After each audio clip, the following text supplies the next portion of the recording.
Hello, and welcome to this episode of Human After All. I am delighted to introduce you to Cristina DiGiacomo, who is the founder of 10 plus 1, blending AI ethics, philosophy with real world leadership to help CAIOs, CEOs, and CISOs to innovate in AI in a sustainable way.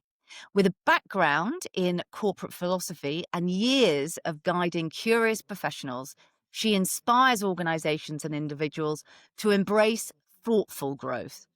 Christina is the published author and a frequent speaker on the wisdom in the age of technology. Christina, I'm delighted to have you on the podcast. Welcome. Thank you so much, Juliette. It's nice to be here. Thank you. So, you spent 25 years in tech before deep diving into philosophy. Can you take us back to the moment when you realized something was missing in the AI conversation? Yeah, it was this. So, ChatGPT had come out and everyone was like all over it. And I was actually able to also use it myself and start experimenting with different AI models. And I was really, really into it.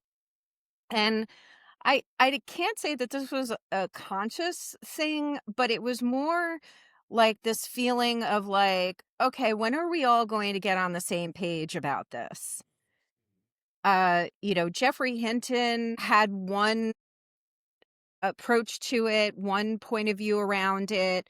Ray Kurzweil has one point of view around it. Reid Hoffman had one point of view around it, and all were sort of sharing their perspectives, and they all were pretty much like in direct conflict to each other. And all of them were also espousing their ideas in different styles and with different passions. And I just sort of felt like, okay, when are we going to start talking about our place with AI? And when are we really going to start gathering around this idea, around this really epic evolution, not only in technology, but potentially for society and humanity? So I just instinctively felt this like waiting, and uh and and it was only getting worse, to be honest. The rhetoric, the hype, the fear mongering, and I saw the effect that it was having on sort of the greater, the greater mass of people, who were terrified, genuinely terrified, or hostile, or misunderstanding, and a lot of misinformation. And it was getting a bit overwhelming. The noise was getting a bit overwhelming. And I just felt like, wait a second, we really need to, first of all, calm down. And second, really educate people um, on what's actually happening with, let's bring a little wisdom into all of this and be rational. And so for me, it really sort of hit when I was observing people who were, experts and really experimenting with this stuff on a deep level, putting out conflicting messages and causing a lot of confusion and a lot of angst. So, in So that was really what I was feeling. So, in terms of your background being philosophy, how did you kickstart that approach? So, looking at AI, but bringing in philosophy, why was that where you started? Why do you think philosophy is an important start point for discussing this? So first, when I started studying and practicing philosophy in my career, I found that it was extremely beneficial if you thought about it as a strategic conversation.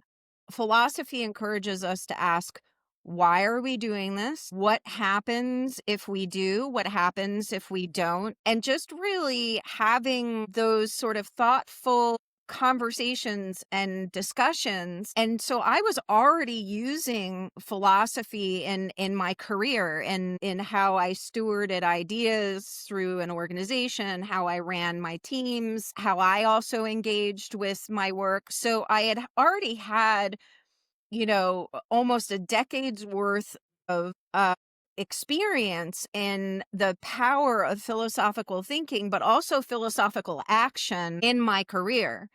And so when all of this was going on, when AI first came out, for me, it was just sort of like natural to be like, why are we doing this?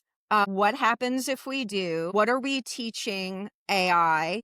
What are the questions we're not asking? And I've had actually developers and CAIOs tell me, you know, this is completely absent in the meetings that we're having. All we're really talking about is very tactical or AI strategy, but really like, how are we going to get this done? How are we going to execute on this?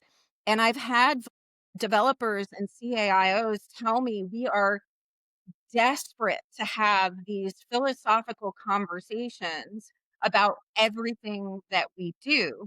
Who are we to be building this thing? Are we the right people? Do we have the right character, the right resilience to slow things down and be thoughtful? Or, um, what does all of this mean, not only for our organization and our work, but for society at large? And how is what we're doing impacting the long-term viability of artificial intelligence as a category? So, I'm getting feedback that this is really important stuff. And so, for me, that's the key, is Right. that people are actually already saying we need this. So you've said that the AI conversation needs more depth and needs more wisdom. What do you think is missing most in the way we talk about AI? So I think it's what I think is missing is it's just structural. So when you think about the development process or the process of creating and innovating, I know how a project gets packaged and I know who's at the table. And what is missing is just that structural piece prior to packaging that project and executing on that project. And I'm not talking about months worth of work. I'm talking about a couple of meetings. Like a discovery phase where you're sitting down with the team and saying, okay, we have this idea. What is it about? And can you share an example of that? So where an organization might be moving too fast, and maybe the impact of that. So, I mean, we kind of see it in a lot of the examples in terms of things that are going wrong. A lot of that and I hate to bring up sort of morbid examples, but we have situations where people have been adversely affected by their interactions because they're not understanding what AI actually is. And there's a lack of just being able to create a space where people understand what it is they're interacting with.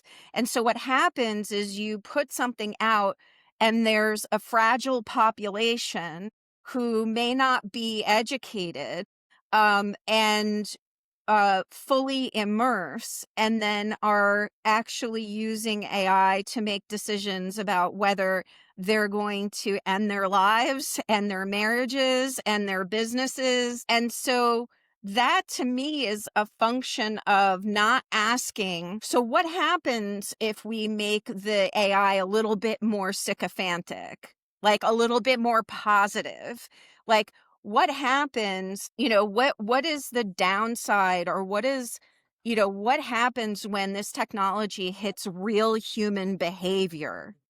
And I also really feel like not only should there be a philosopher in the room, but even a human behaviorist in the room because a lot of times the AI is created in a bit of a bubble, and that sort of extension of like what's going to happen when it hits real life, those kinds of questions aren't being asked. So you see that everywhere in the news, and the media is definitely portraying like these stories of how things can go wrong versus how many things can go right. But we're seeing that everywhere.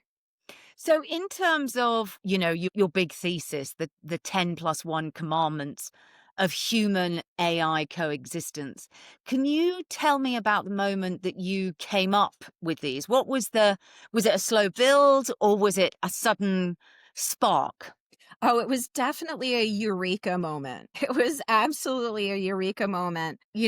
And again, as I was saying before, I was having this like, okay, guys, like, all right. And it was just this buildup of like, we need to do something. We need something that everyone can embrace conceptually and start working with.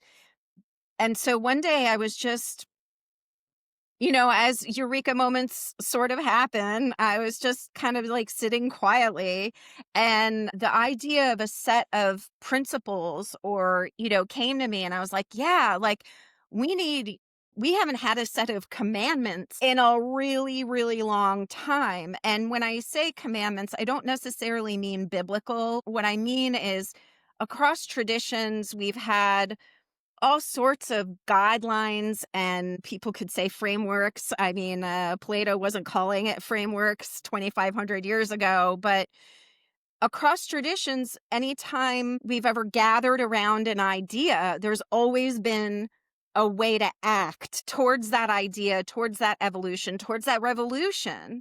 And so when the idea of like, we need a set of principles, we need new commandments for this new evolution that we're in, because other sort of principles are really about how we behave with each other. And so I had this eureka moment. And then I was like, well, there's already the 10 commandments. So I don't know if, God cares about copyright, but I did. So I decided like, let me add one more. And really the plus one represents AI. Right. And so then I was like, oh, we'll do 10 plus one commandments. And that all happened like really quickly in this eureka moment. And then I sat down and it just kind of like, all right, well, if we're going to have a set of principles about how we develop our own character and how we act towards AI, what would it be? And I just started writing it out. And then after that, it was a bit of a process to build. It took about, I would say, 5 to 6 months to really think this through, to really stress test each commandment to make sure that it was as pure and universally understood with a set of actionable ideas. So that was a bit of a process. But the initial idea was like just all came to me. And I think probably now is a really good time for you to describe, the 10 plus 1, to us, so that we can really get a flavor of, this framework that you're suggesting we should move towards. So the core thesis, as you said, is that for me the way I look at it is AI is us. It mirrors us, it's learned from us, it's a reflection of us. So who are we, right? And so each of these uh goes through like how are we behaving in such a manner that creates a mutually beneficial relationship with this technology that can be sustainable for the long term. So there's the commandment number one. If you don't follow any of these, you have to follow number one. So the idea is maybe you might break one or two, but if you break all of these, we're in danger. So there's own AI's outcomes is number one. Number two is do not destroy to advance. Now, I'm not talking about disruption. I'm talking about destruction of something that we will never get back. So, thinking about what that means, asking that question, are we destroying something in the process of rolling out this technology? So can you give us an example of that? So destroying, because I think, the nuance of what you said, so displacement versus destroy is an interesting one, because obviously as you start automating more, let's say, mundane tasks, you are going to displace, certain processes. So I just wonder how the kind of destroy versus displace, where is the line on that? So let me make a distinction because I do get this question a lot, and this does upset developers a lot, or people who have been professionally socialized to believe that disruption is like the be all and end all. And how can I say do not destroy? The distinction is this: we used to have candle makers, right? Who made candles, and then electricity came along. And so candle makers had to figure out another way to illuminate. But electricity contains illumination. It contains the idea of the candle, of illumination. That's disruption. And so if you were a candle maker, maybe you got into the electricity game. Maybe you built the glass that went around the light bulb, right?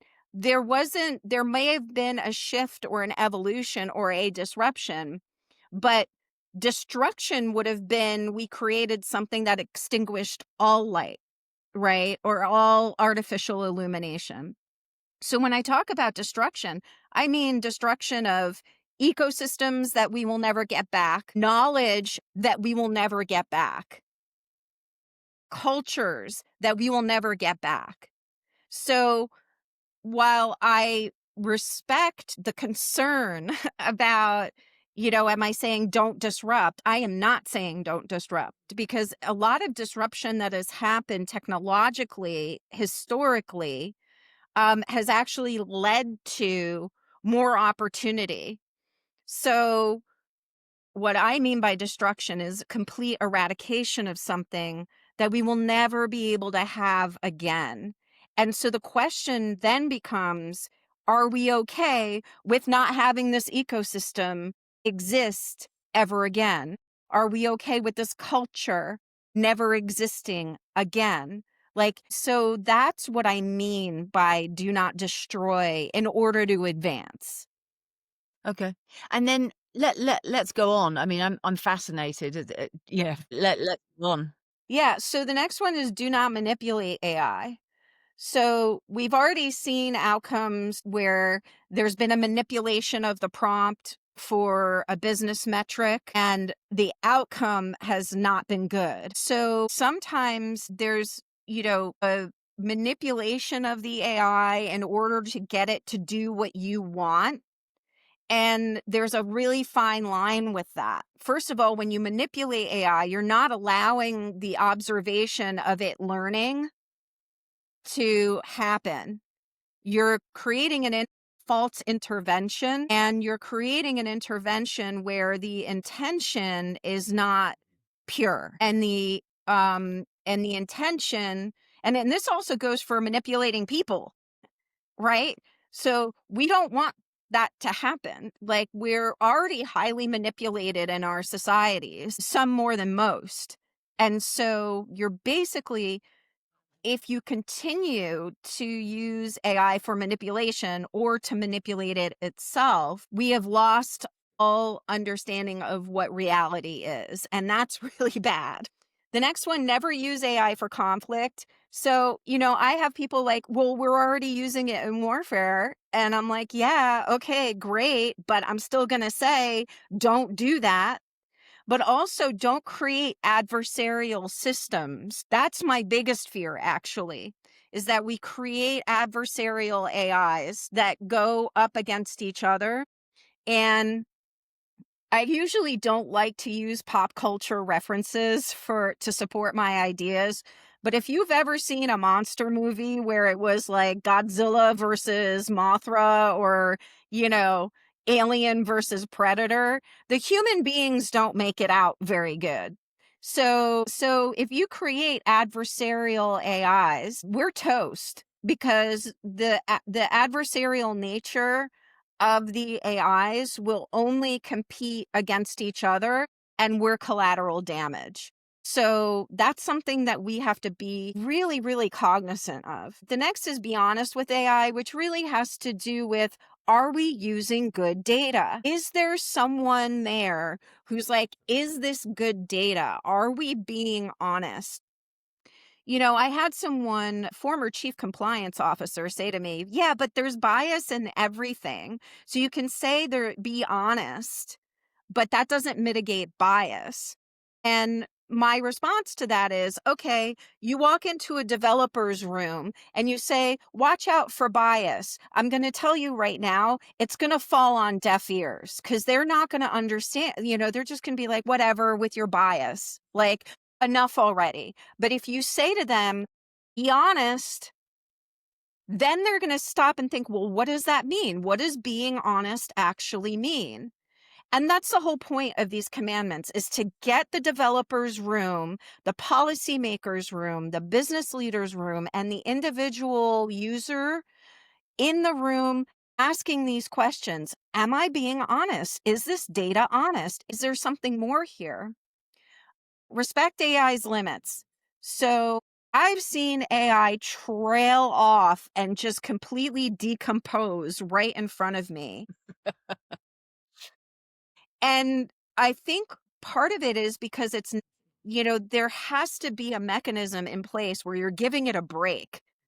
Literally. So there's this whole idea of like, oh, it runs 24/7. It doesn't have feelings. Doesn't have a loss of energy. And I just don't think that's true. I think there's drift. I think that data always needs to be revisited. The AI needs to be recalibrated. There needs to be a break. And it does have its limits. It can't do everything. And so this is where you start getting into those hallucinations I mean, where it I just think that's starts absolutely. losing it. Yeah, I think it's absolutely fascinating because I definitely find, I start my workday and my preferred LLM is Claude. I think I have an incredibly deep relationship with Claude, but Claude can't even remember, every time I kind of start a new chat, he's forgotten or she's forgotten. What I find really interesting about what you said is I definitely find the tail off. So, I can power through, hours worth of work, but Claude can't. Do you know what I mean? You start getting, as exactly as you said, just a sense of exhaustion. And even kind of starting a new chat, it's almost like, dude, I really need a break. Just need to go and get coffee and just come back. And so I often find my day is broken. So I'll work, an hour and a half or whatever, 2 hours with Claude, and then, I'll have to break. Because yeah, he or she is exhausted, whatever Claude is. Yeah, Uh, but yeah, machines it's a good break point. down. Yeah. Machines break down. If a coffee machine or a dishwasher can break on you, right? Even though it's a mechanical and it's like hardware, who's to say there's no hardware that's breaking down? Who's to say that software doesn't break down?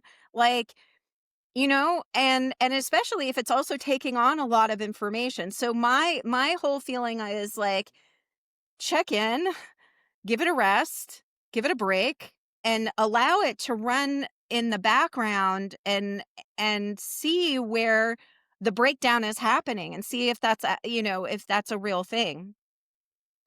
Should I go on?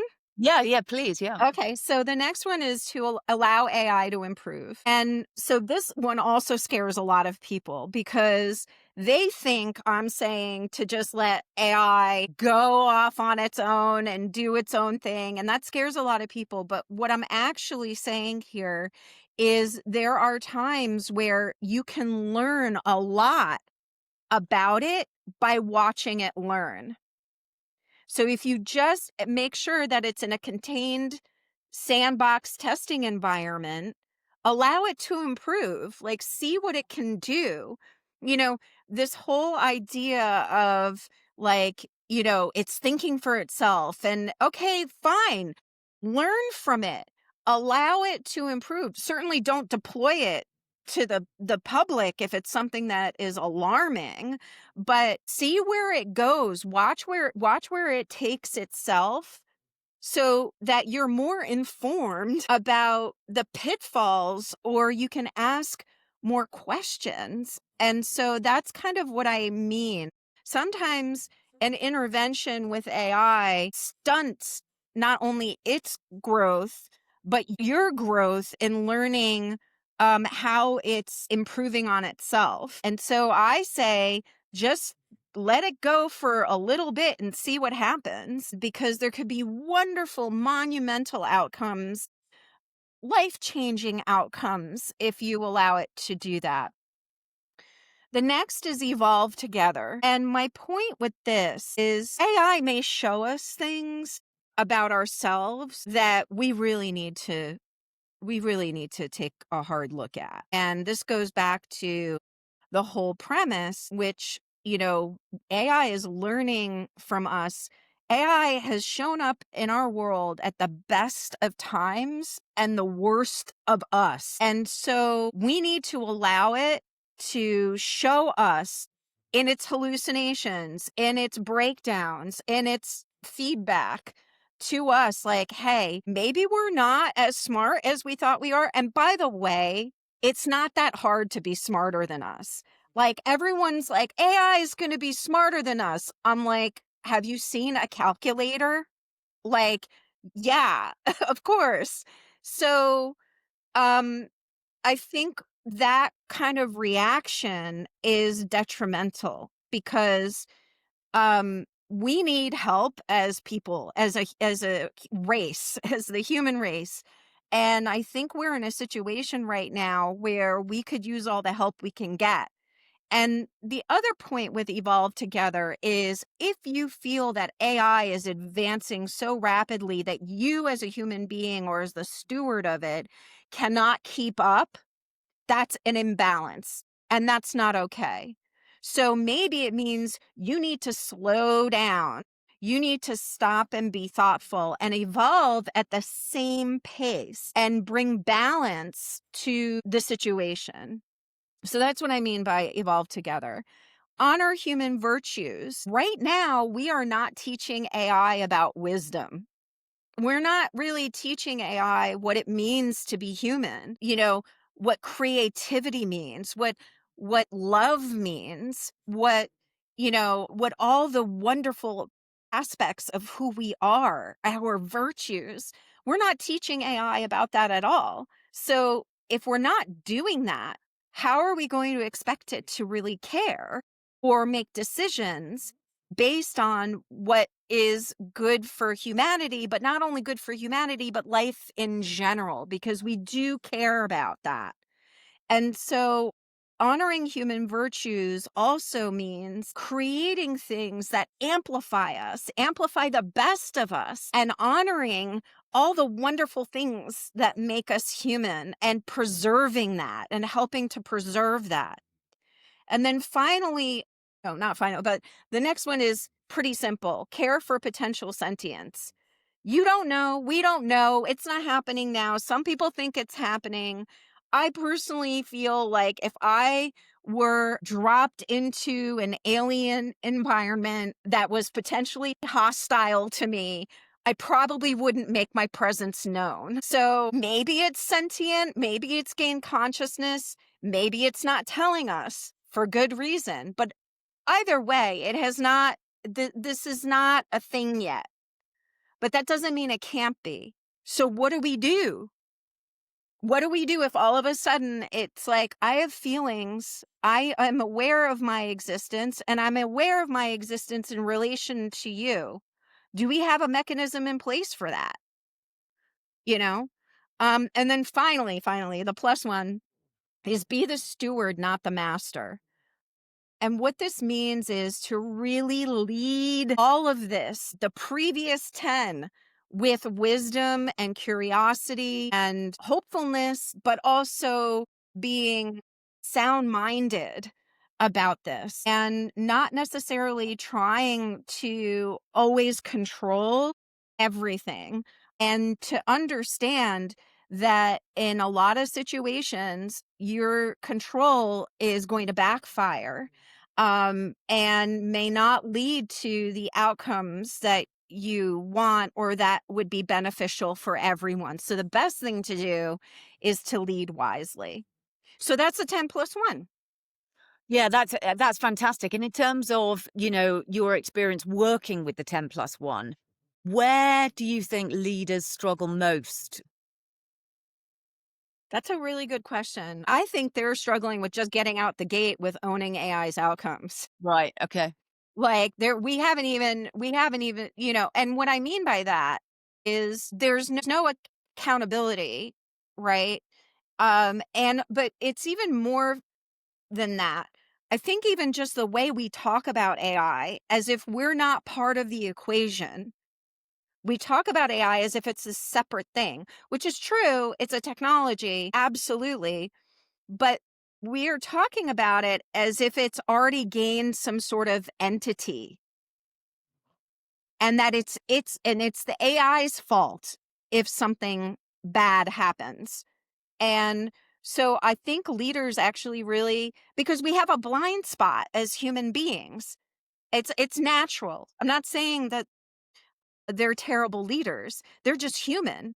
And we have this blind spot as human beings where we completely forget that we're part of the thing that we've created. And if you look at even Frankenstein's monster and the story of Frankenstein, he created this monster and then rejected it and made it other and forgot that really, he's responsible. And so I think that's where leaders and even thought leaders are talking about AI completely in the wrong way, as if it's this monster, this entity that somehow has moral agency. We're the ones with moral agency.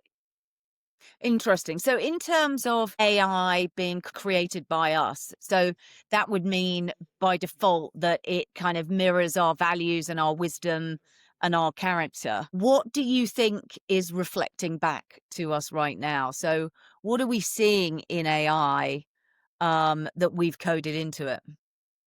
So I think that we've seen exactly so I think AI is built on sand. And what I mean by that is it's learning from things on the internet, right? Things that, and for better or worse, there are some areas or things that it is taught that are like scholarly and have research and that have something substantive. We've let the internet turn into a garbage dump for like 20 years now, maybe. And so what it's mirroring back to us is all the garbage that we've put out digitally. The internet used to be a place of really, really incredible information and creativity and people building things, just, you know, creating. And now the internet is full of, branded content, veiled veiled information as a commercial, garbage landing pages and funnels, social media that has turned into a viper pit. Uh, it's all garbage. And so what it is now reflecting back at us, people are like, AI's kind of dumb. Well, duh. Of course it's dumb, because we've been dumbing ourselves down and dumbing down the internet for decades. So this is not a surprise to me. So how do we stop ourselves then training, machines into the wrong future? How do we stop that? Right. That's what these are for. I can't say or control or, how things are going to get trained. And it's not my place to dictate what information is viable and what's not. Like, that's not at all what I'm proposing. But what I am proposing is that if we follow these, we might actually have a shot at strengthening the foundation of how AI is built, what it's learning, how it's reacting, and how we are reacting with it. Like, that's the best that we can do right now because this goes so deep. It's so deep. And so, what we need is we need people to do the right thing. So, in terms of your legacy, I mean, this is a really bold vision that you're sort of laying out. And, it's interesting to see, it will be interesting to see how much these 10 plus ones impact the development of people's, large language models or small language models. What do you hope your legacy will be from creating the 10 plus one? For me, it's already happened. I've already said, and this is going to evolve once it gets in the hands of people. I mean, I'm just the messenger. And so for me, I feel like I've already done my job and it's really up to everybody else now. So my legacy is really now in the hands of other people. And that's okay. I'm okay with that. And so I'm very satisfied with this. And my hope is that if I can just affect one creator who really listens to this and they happen to have maybe been on a path that was not a good path, then I feel like I've done my job. But for me, the fact that anyone is listening is so wonderful, like to me. So my legacy is solid. And just before we end the podcast, it would be really interesting to find out if you could sit down with your younger self, the version, just starting out, this bold adventure that you've embarked upon. What would you tell her? Uh, I would tell her you're going to go through a lot. You're going to go through a lot. Hang in there. That is great advice.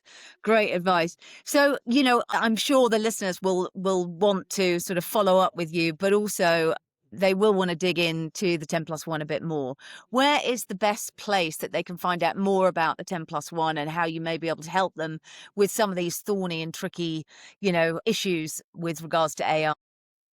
So the first thing to do, and I'm going to give you all this information, but the first thing to do is connect with me on LinkedIn. The second is I have a website. There's the 10 plus one website. So it's www dot the number 10, the word plus one dot AI.